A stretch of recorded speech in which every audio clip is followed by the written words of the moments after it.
Hello learners, today we are going to begin with the first prose lesson in your class 7 NCERT syllabus called 3 Questions written by Leo Tolstoy. Let's see what all we are going to discuss during this video. So in the first part we will read part 1 and 2 of the story. We'll read it line by line and I will explain it to you. We will also discuss the difficult words and their meanings. And in the second part of this video, we will analyze the main themes, the setting, plot and other elements of a story. Let's jump straight into the story. The thought came to a certain king that he would never fail if he knew 3 things. These 3 things were: what is the right time to begin something, which people should he listen to, and what is the most important thing for him to do. So, once upon a time, there was a king who had 3 questions, and he thought that if he could find the answers to these 3 questions, he would never fail in life. These 3 questions were: first, the right time; second, the right people; and third, the right thing. The right time, the right people, and the right thing. The king therefore sent messengers throughout his kingdom, promising a large sum of money to anyone who would answer these questions. Messengers are the people who carry the king's message and spread it, and sum here means an amount, right? So the king announced a huge prize or a reward to anybody who would give him a satisfactory answer to all of his 3 questions. Many wise men came to the king, but they all answered his questions differently. So a lot of people tried to answer his questions, but they all gave him different answers. In reply to the first question, some said the king must prepare a timetable and then follow it strictly. Only in this way, they said, could he do everything at its proper time. So some people told him to make a timetable and follow it strictly. Others said that it was impossible to decide in advance the right time for doing something. The king should notice all that was going on, avoid foolish pleasures, and always do whatever seemed necessary at that time.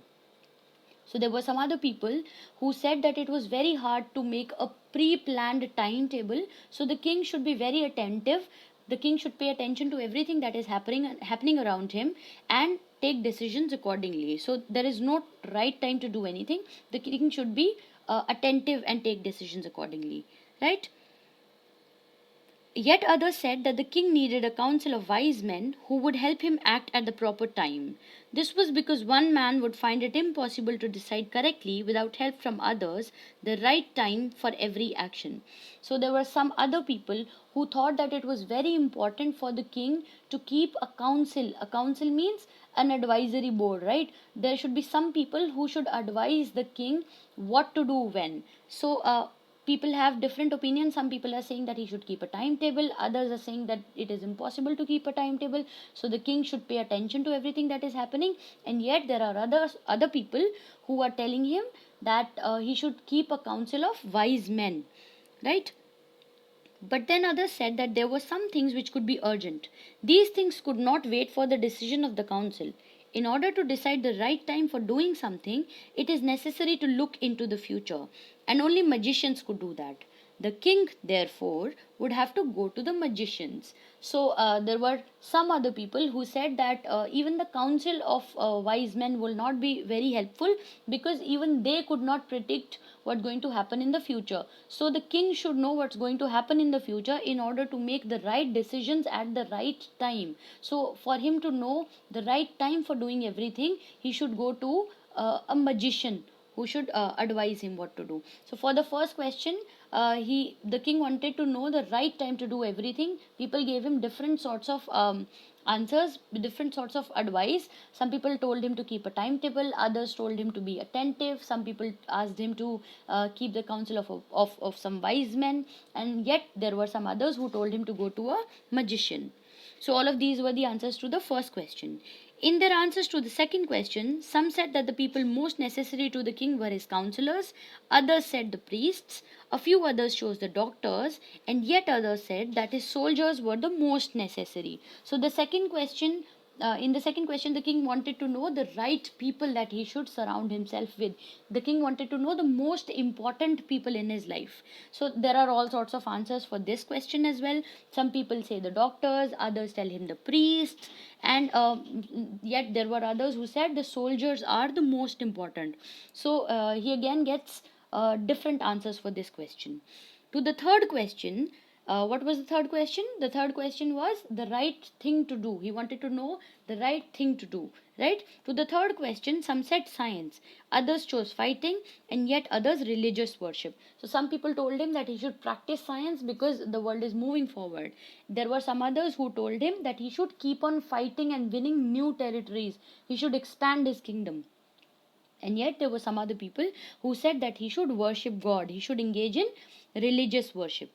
As the answers to his questions were so different, the king was not satisfied and gave no reward. Instead, he decided to seek the advice of a certain hermit who was widely known for his wisdom. The king was not satisfied with any of these answers because people were giving him different advice, and so he did not give the reward to anybody. There was a The king came to know of a hermit. A hermit is a person who lives away from the civilization, a person who lives away from the other people and who lives on their own, and they do their own work, right? So the king wanted to go to this hermit who was known for being very wise, very knowledgeable, and he wanted to seek answers from this man. Now look at the picture. The one in the blue dress is the hermit, and the other one is the king, right?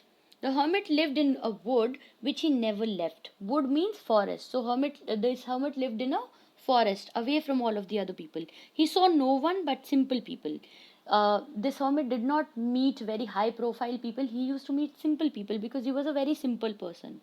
And so the king put on ordinary clothes. The king had to take off his royal clothes, and he put on ordinary clothes in order to look like a normal person, right? Before he reached the hermit's hut, the king left his horse with his bodyguard and went on alone. Why did the king go alone without his horse? Because he wanted to look like an ordinary person, like a common man. So he went alone without his horse. As the king came near the hermit's hut, he saw the hermit digging the ground in front of his hut. He greeted the king and continued digging. The hermit was old and weak, and as he worked, he breathed heavily. So the hermit was breathing heavily and he was digging ground. So he says hello to the king, but he keeps on doing his own work.